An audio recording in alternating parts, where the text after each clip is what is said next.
Eu quero ler um texto que está ligado à ceia do Senhor. É um texto para um pretexto, ou seja, é um pretexto para ir no texto que eu desejo falar com vocês, que está em 1 de Coríntios, capítulo 11, não sei se vai ser projetado aí, 1 de Coríntios 11, versículo 28. 1 Coríntios 11, 28, o apóstolo Paulo diz assim: examine cada um a si mesmo, e então coma do pão e beba do cálice. Pois quem come e bebe sem discernir o corpo do Senhor, come e bebe para o seu próprio prejuízo.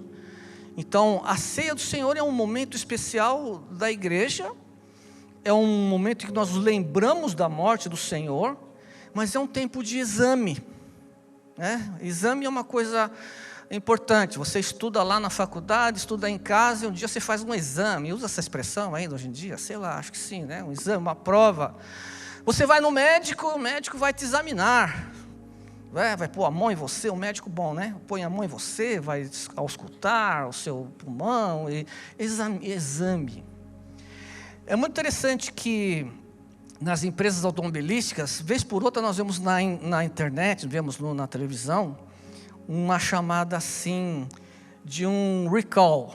Então, aquela empresa fabricou um carro com um modelo tal, ano tal, e de repente alguém comprou aquele carro e foi mexer no banco de trás do passageiro, lá do banco traseiro, e mexeu e o banco caiu e cortou o dedo daquele cara fora. Um acidente horroroso.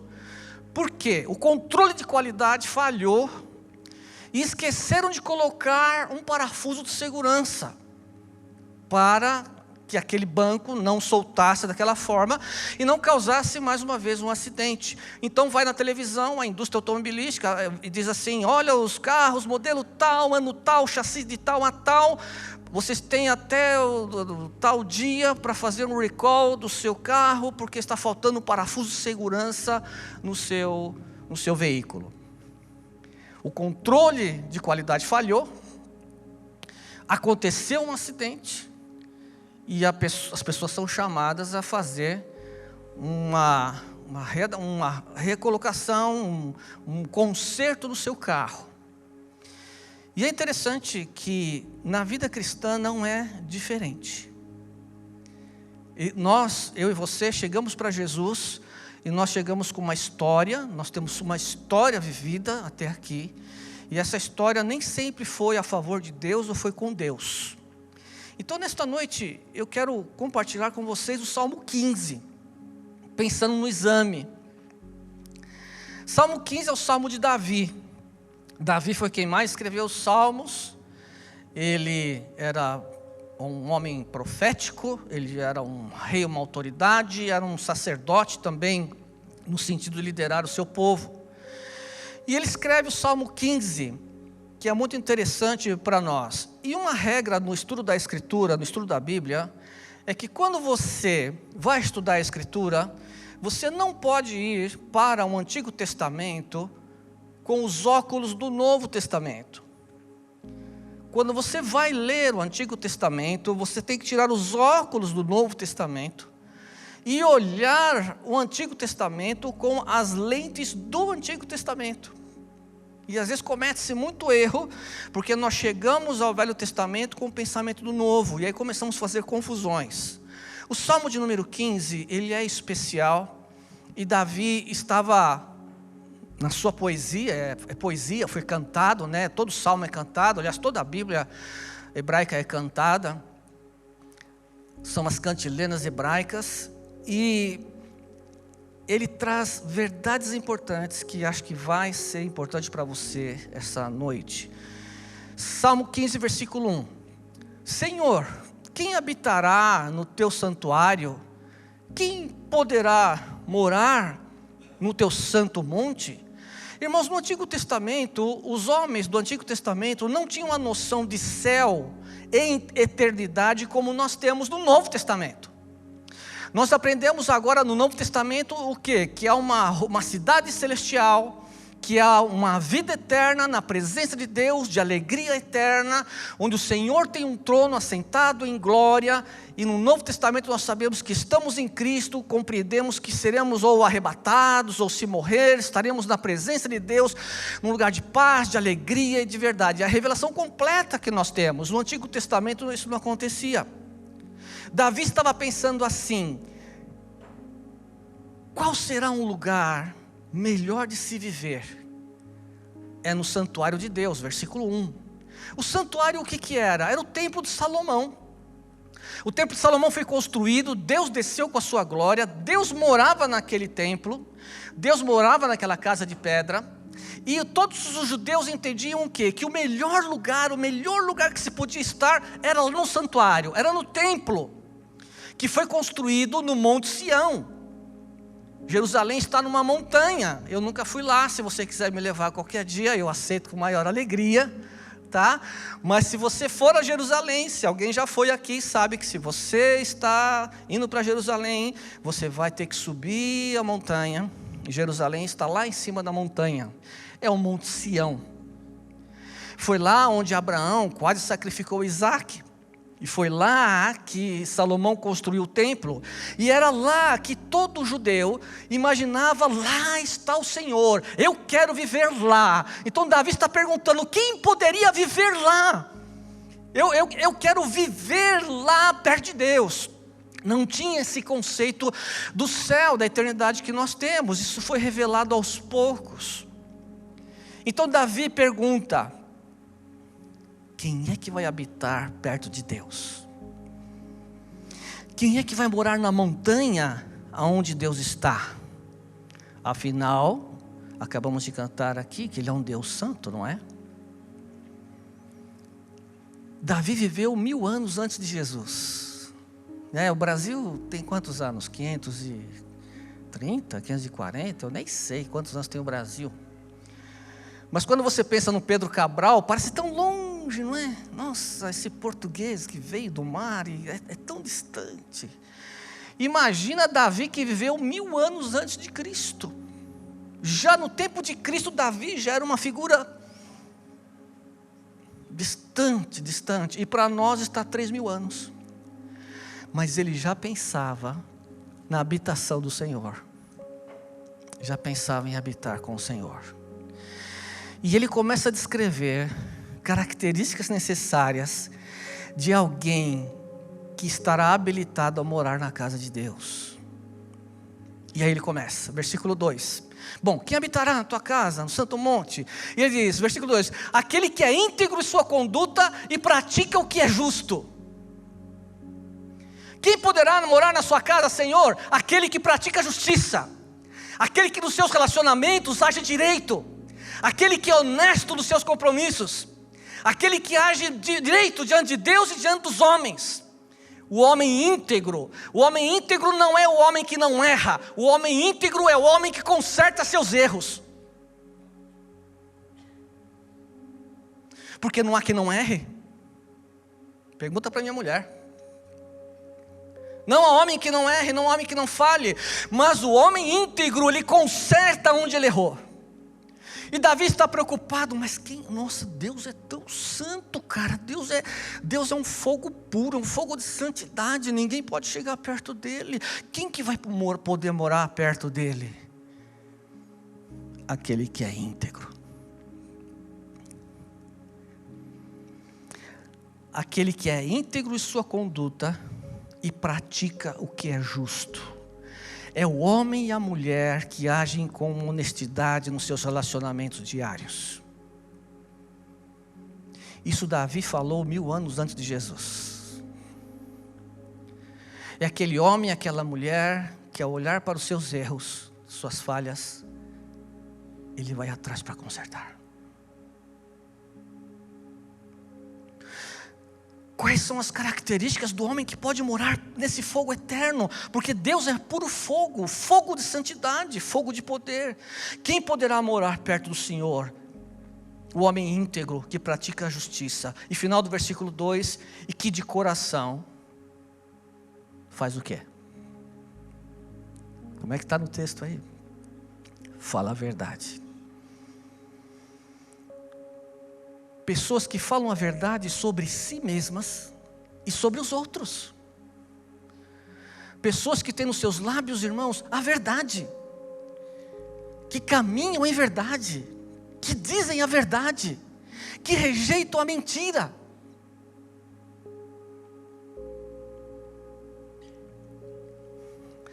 Eu não quero aqui causar conflitos nem críticas de ordem muito objetiva, mas eu posso dizer para vocês que aqueles que vão habitar na casa do Senhor não é quem levanta as mãos na igreja.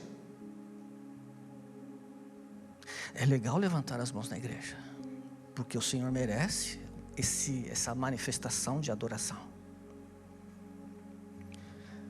Quem vai morar com Deus não é aquele que dá muito dízimo, não é aquele que dá muito dinheiro. Vou dar um montão de dinheiro, não tem nenhum, né? Mas vou dar um montão de dinheiro para a igreja, assim eu vou morar com Deus. Não. Quem vai morar com Deus é quem anda na justiça, quem pratica negócios honestos, quem fala honestamente, quem fala a verdade, porque é isso que Deus quer dos seus filhos. E ele continua: quem vai habitar no teu templo? Quem vai habitar na tua casa? Quem vai habitar no teu santuário? Versículo 3: é aquele que não usa a língua para difamar. Maldita língua. Tiago já falava isso, não é? É uma pequena chama que põe fogo numa floresta inteira. É um pequeno leme que dirige um grande navio. A língua. Com a língua nós abençoamos a Deus e amaldiçoamos o homem que foi criado à imagem e semelhança de Deus. E nunca a língua foi tão usada no nosso meio evangélico, no nosso meio cristão, para matar, para roubar, para destruir. Você abre a internet e você vê brigas e brigas e brigas de igrejas, de pastores, de ministérios, e brigas de ofensas e brigas de ofensas. Língua. Quem vai morar na tua casa? Quem vai poder morar com esse fogo consumidor? A pessoa que controla a língua. Aquele que usa a língua para abençoar. Aquele que usa a língua para edificar. Na sua casa, com a sua esposa, com o seu marido. Palavras faladas para os seus filhos. Nas ministrações que nós fazemos, minha mulher é muito mais experiente do que eu. Eu sou só um assessor da minha mulher, né? Quando eu participei. E vimos experiências de homens grandes, homens fortes, caídos, quebrados. Sabe por quê? O pai dizia: você é um lixo, você é burro. Dizia para a menina: você é suja. E a menina se tornou uma prostituta. Você é feia, você é burra. E usam a língua. A Bíblia diz que a língua às vezes é como uma espada que fere, que destrói uma criança, destrói uma pessoa. O cara usa a língua para amaldiçoar a própria empresa que trabalha. Eu não sei se hoje em dia tem olerite, né? No meu tempo tinha olerite, tem ainda olerite. Chegava no fim do mês, aí o cara olha assim e abre a boca e fala: não vai dar. Uai, você já falou? E nós não percebemos isso. Quem vai morar na tua casa? Tu és um fogo consumidor, tu és pura santidade. Aquele que não usa a língua para falar o mal. Irmãos, aquele que não usa a língua para difamar. Versículo 3: que nenhum mal faz ao seu semelhante, e não lança calúnia contra o seu próximo. Aquele que usa a língua para abençoar, para dizer o que é bom, para dizer o que é coisas boas. E quando nós menos esperamos, nós estamos xingando e amaldiçoando e dizendo que o governo é isso, que o ministro é aquilo, que não sei quem é aquilo outro, e usamos a língua para matar, roubar e destruir. Chegamos no domingo, levantamos a mão, queremos cantar: vocês aí, façam força aí para o Espírito Santo vir. Não vai vir nada.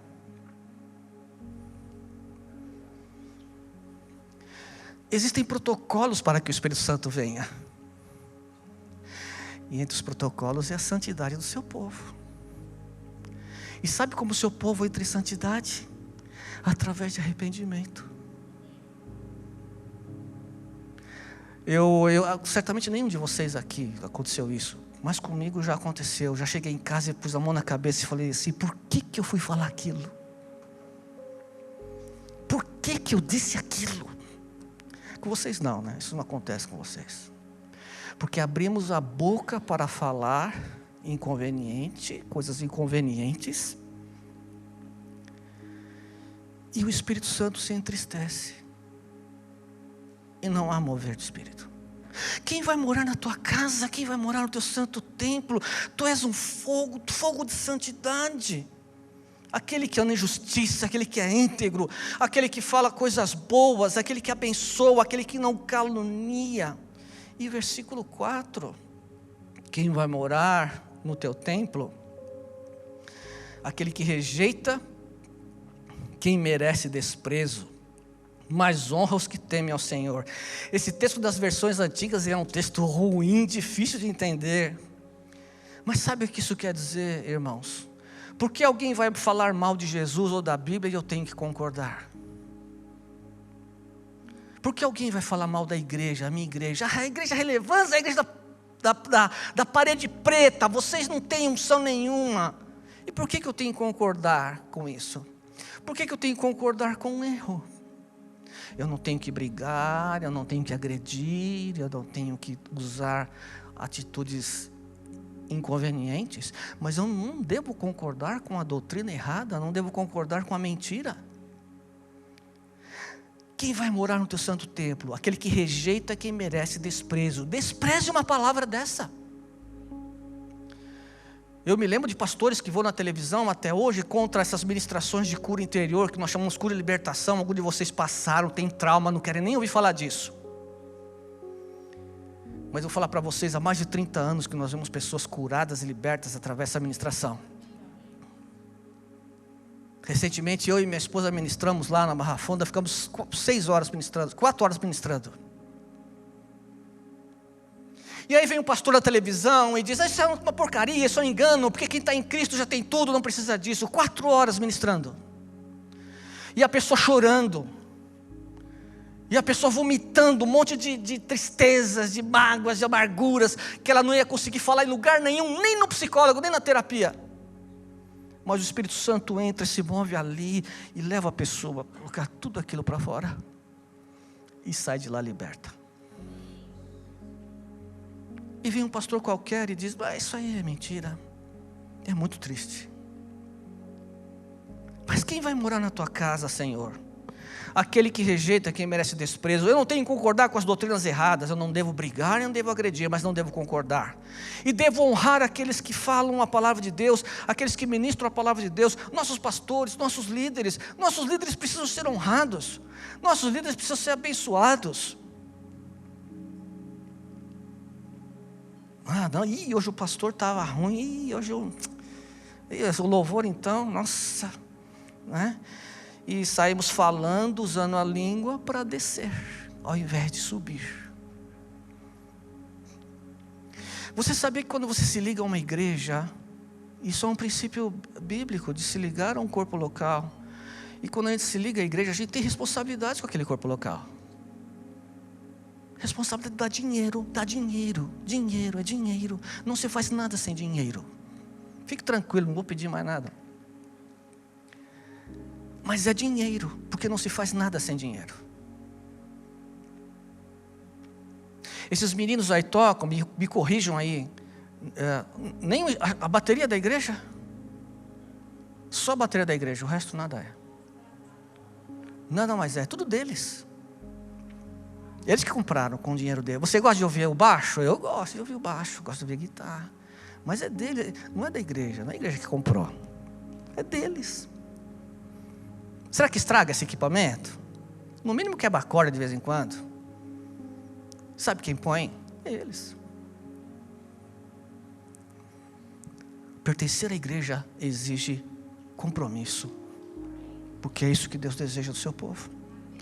Quem vai morar na tua casa? Aguente firme, eu estou terminando já. Quem vai morar na tua casa? Quem vai morar no santo templo? Né? Versículo 4, quem rejeita quem merece desprezo, mas honra os que temem ao Senhor, que mantém a sua palavra, mesmo quando sai prejudicado. Olha, isso é muito forte, a Bíblia, a versão antiga de juramento. Mas é a pessoa, irmãos, que prometeu que ia cumprir uma coisa e cumpre, nem que ele tenha que suar gotas de sangue. Eu disse que eu ia ajudar nesse ministério, eu vou ajudar, eu vou cumprir até quando eu puder. Abriu uma classe online de estudo bíblico, eu me comprometi, eu vou até o fim. Mas o que temos, irmãos, é que começa com 10, com 2, com 15, termina com 1, com 2, porque as pessoas não têm compromisso. Aí queremos que o Espírito Santo venha, e queremos que o Espírito Santo converta as pessoas, e queremos ver curas e milagres. Não vai ver, porque há necessidade de conserto, de compromisso. Então, quem vai morar no teu santo templo? A pessoa que dá uma palavra e ele cumpre até o fim a sua palavra, seja com a esposa, seja com o marido, seja com o pastor, seja com a igreja, seja com o patrão, seja quem for, homem de palavra. No tempo do meu pai, antes do meu pai, dizia que um pelo na cara valia mais que um documento assinado, porque as pessoas cumpriam o que diziam. Eu não posso levar a igreja, eu vou quando eu tenho vontade. Eu não posso levar meu ministério, eu vou quando dá. Eu não posso dar oferta quando eu acho que devo dar. Rapaz, por que você veio na igreja hoje, né? Estou enganando vocês? Estou torcendo a Bíblia? Eu não estou fazendo teologia, nós estamos lendo a Bíblia juntos. Quem vai morar no teu santo templo? Davi disse 1000 anos antes de Jesus: quem vai morar perto desse fogo consumidor, desse fogo santo, dessa glória tremenda?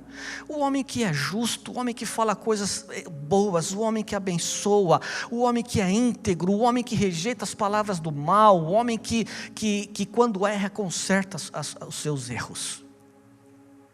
Estou terminando. Versículo 5, quem vai morar no teu templo? É aquele que não empresta o seu dinheiro visando lucro, nem aceita suborno contra o inocente. No povo de Israel, a Torá, a lei de Moisés, ela proibia que um judeu emprestasse o dinheiro e cobrasse juros. Porque dizia o quê? Quando você cobra juro daquele que emprestou, você está se aproveitando da fraqueza do seu irmão.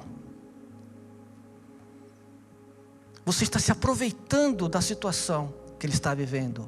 E era proibido em Israel cobrar juros. Evidentemente, irmãos, isso era para o povo de Israel. No povo de Israel, e nós podemos aplicar para a igreja. Isso não tem a ver com o mercado lá fora, o mercado financeiro, o que é lícito, o que é digno, o que é dentro da lei, o que é correto. Terminando, que a equipe chegou já para me mandar embora. Último versículo. Quem assim procede, nunca será abalado. Pare e pense nesse versículo. Quem assim como tudo que eu falei até agora, quem assim procede, jamais será abalado. Irmãos, se eu quero construir uma casa térrea, o alicerce é um tipo. Se eu quero construir uma casa de 2 andares, é um outro tipo de alicerce. Se eu quero construir um prédio de 3 andares, é um outro alicerce. Se é de 12, de 20, são alicerces diferentes. E os alicerces vão para debaixo da terra, ninguém vê. Mas é o alicerce que está segurando todo o edifício. Assim a vida cristã, examine como está a sua. Quais são os alicerces que você tem colocado na sua vida para você poder suportar esse mundo horroroso que nós vivemos?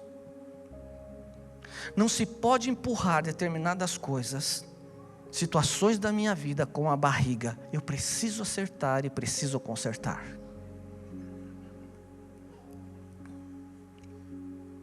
Tá bom? Acabou. Mas eu quero orar 2 minutos com vocês. Eu peço que você feche seus olhos. Eu queria que você que já é crente, faça uma intercessão por alguém que está aqui que não tem Jesus ainda, por favor. A Bíblia diz assim que Jesus é o caminho, a verdade e a vida. Ninguém verá a Deus se não for através de Jesus. E nós precisamos ter um compromisso com Jesus. E Ele não nos obriga, mas Ele nos chama e tem chamado pessoas para ter um compromisso com Ele. Será que nessa noite, nesse auditório agora, tem alguém que nunca fez uma oração para receber Jesus, para entregar sua vida a Jesus, para entregar seu futuro a Jesus, sua vida a Jesus, porque só Ele pode cuidar de você, e você habitar nesse lugar eterno que Davi falava? Será que tem alguém que nunca orou assim, e quer nesta noite fazer uma oração de entregar a vida para Jesus? Esses irmãos todos estão orando por você. Se tem alguém assim, que você quer fazer essa oração de entregar a sua vida para Jesus, só levante a sua mão onde você está, só para eu ver, e vou orar por você. Não vou chamar você à frente, mas é minha responsabilidade abrir essa oportunidade essa noite. Se você nunca orou, nunca entregou sua vida a Jesus, quer fazer hoje, levante a sua mão, nós vamos orar juntos. Talvez todos já tenham feito essa decisão, graças a Deus. Pai, em nome de Jesus, entregamos esses versículos ao Senhor em primeiro lugar. E entregamos esses versículos a esse povo, povo que o Senhor ama. Povo ao qual o Senhor derramou o seu precioso sangue. Povo que o Senhor envia anjos para ministrar a favor deles durante a semana. Povo que o Senhor deu anjos poderosos para guardá-los do dia mau. Povo do teu coração que o Senhor quer que habite na tua casa. Que esse povo seja abençoado com paz, com saúde e com prosperidade. Mas que esse povo seja abençoado com um caráter cristão verdadeiro.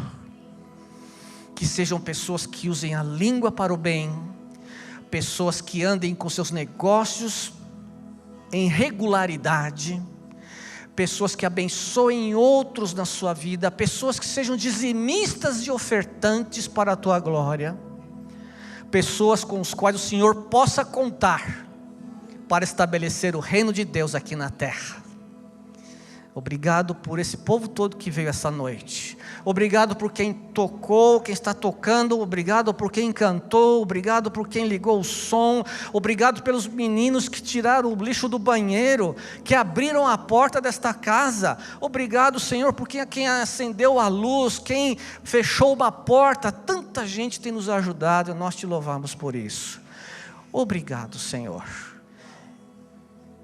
E nos dá uma consciência de um exame na nossa vida, de um recall, de um conserto, que só eu posso fazer junto com o Espírito Santo. Em nome de Jesus. Amém. Obrigado.